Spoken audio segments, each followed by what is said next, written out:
Hi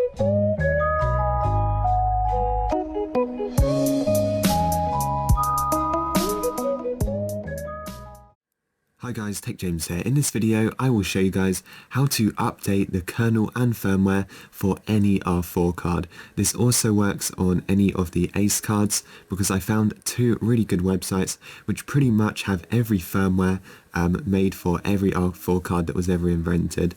So it even has firmware for the unusual ones like this, the R4ITT. This could even be a fake card, I'm not sure, but I did find a firmware on there which actually worked. It also has firmware for the really new R4 cards like the SDHC 2018, and then it also has firmware for the R4 cards just like this, the R4i Plus. So I will be using two websites in this video. One of them has older firmwares on and one of them has slightly newer firmwares on, but all you will need is your R4 card, something to connect your SD card to your PC, and then the SD card itself. So plug this in, connect it to your PC, and then I will show you guys what to do next.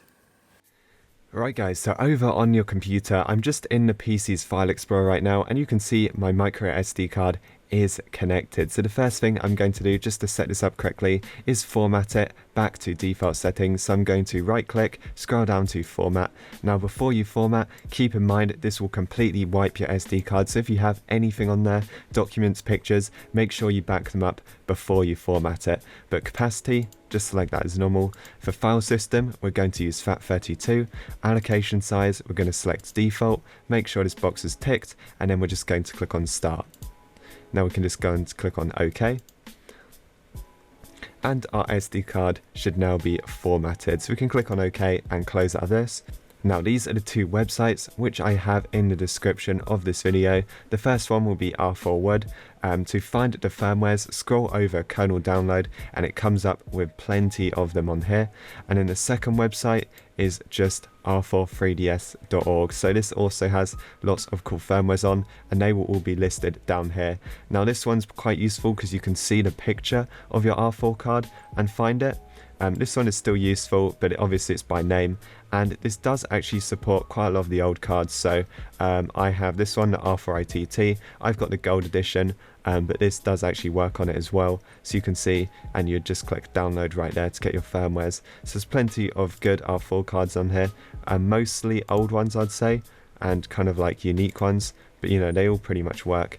And you can simply just download the files. But I'm going to use this website because I want to get some files for my R4i Gold. So I'm just going to click download here. It's then going to bring me out to this link, and if it brings you out to a file trip page, you actually just want to wait a few seconds and then you can go ahead and just click download files. This is going to start downloading the kernel and firmware which I need to install. So let's just go to my downloads folder, find it in here, double click on the zip file to open it, and simply select all the files in the zip file and drag and drop them across onto your SD card. So it should copy across in about 2 seconds. Now if you have any games that are in the .nds format, you can also add those across. I've got Castlevania right here, so I'm simply going to drag and drop that onto my micro SD card. So that is literally it for the PC, very simple. Hopefully you guys were able to find your firmware using one of the two websites. I'll be sure to link them in the description, and there's plenty of different, you know, cards and stuff on here. So now let's go over to my R4 and I will show you guys what to do next. Right, so back off your PC, you obviously want to get your R4 card and the SD card with the correct kernel and firmware on there, and a game if you wanted to copy one across. And now we're just going to connect the SD card into our R4. So I will be using my 3DS for this video with custom firmware, but this R4 pretty much supports every DSi, DS and 3DS. So as you guys can see, our R4 has actually appeared, so let's test it out and see if it actually works. So simply, obviously, just press on A to boot it up.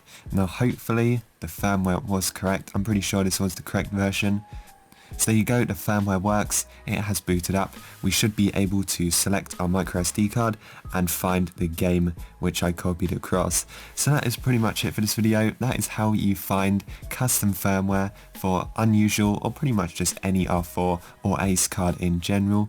So if you guys enjoyed, make sure to like and subscribe, and I will see you guys in the next one.